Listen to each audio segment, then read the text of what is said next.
Our first project will be to shrink wrap a boat, and we've chosen a 19-footer here. And all the same principles that work on this 19-footer will work on larger and smaller boats. What Ryan has done already is put in the center support, which runs from the highest point on the bow to the highest point on the stern.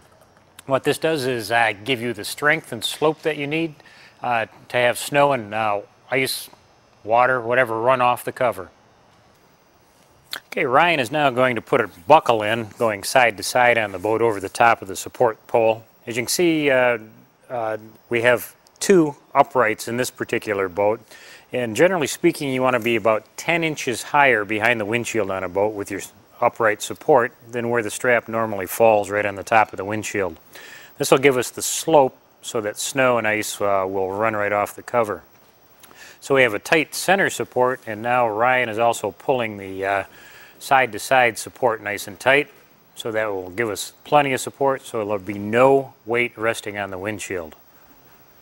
He's going to do this one right behind the windshield, and we'll do the one in the aft part of the cockpit also. Buckles can absorb heat quicker than the shrink wrap, so we like to put some tape on them so that the buckles won't protrude through when the shrink wrap is hot. And on the top of the support pole, we're also going to put in another staple to hold the pole upright.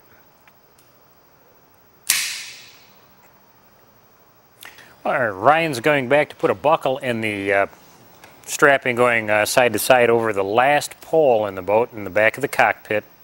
Again, the buckles allow you to adjust the tension in the strapping, and the tighter the upright support structure is, the better. We don't want any movement where snow or ice could sit on the cover.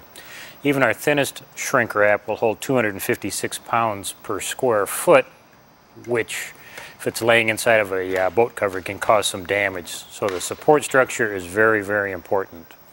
Ryan is, of course, putting a loop on each side of the buckle just in case it should turn. This gives it a little bit extra durability. Then he'll trim off the edges, tape it, and this will, and after he staples the top of the pole through the top of the end cap, this will constitute the finish of the support structure.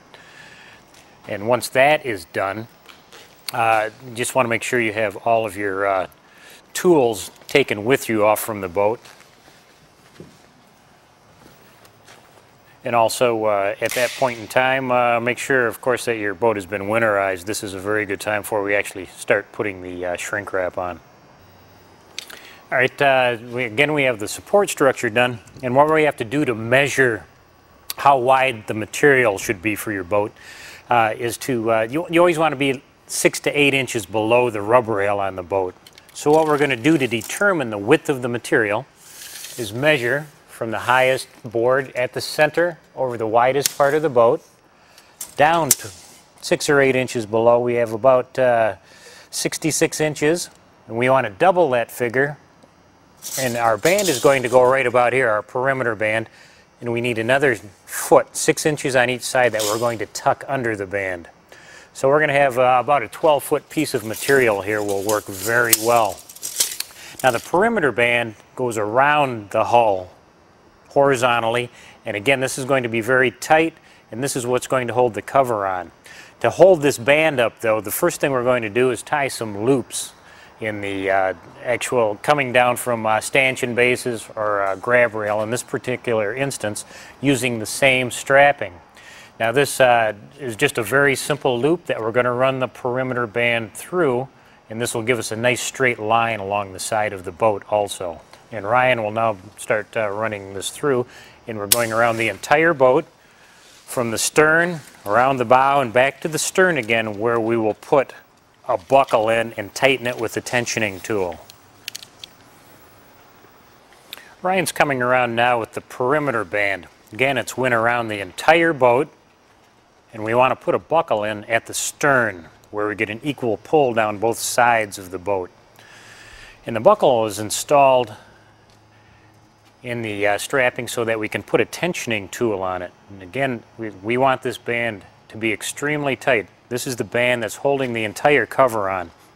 If it's loose at all, it can chafe and move up and down on the side of the boat, which isn't good during the winter storage season, causing scratches in the gel coat or paint.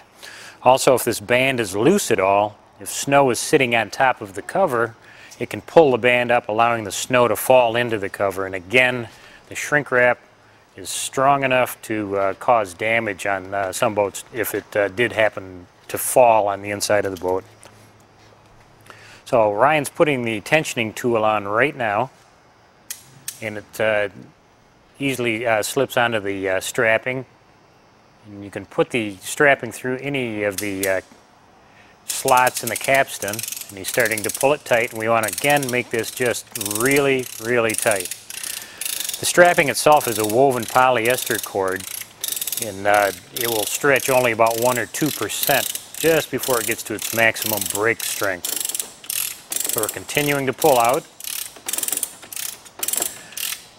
Then Ryan will go down and feel on the side of the boat to make sure it's tight enough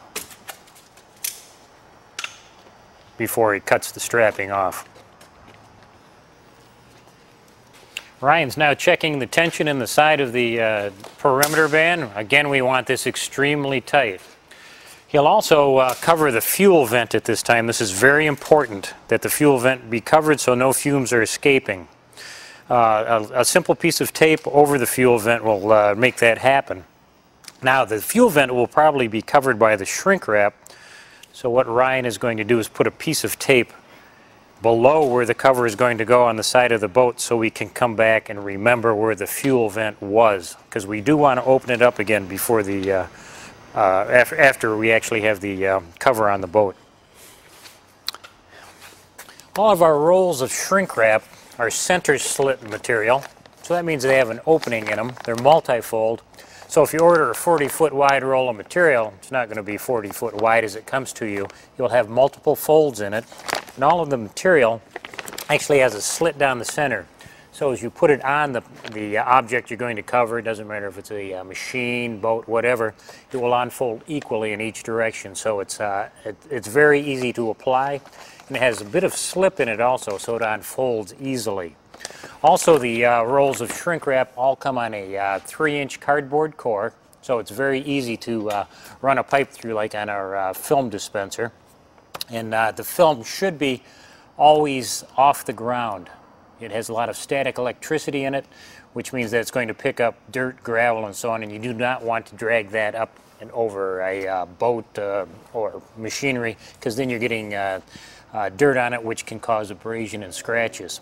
So we're ready now. We have our tight perimeter band, the support structure is done, the fuel vent is covered, and we're ready for Ryan to start putting the film on.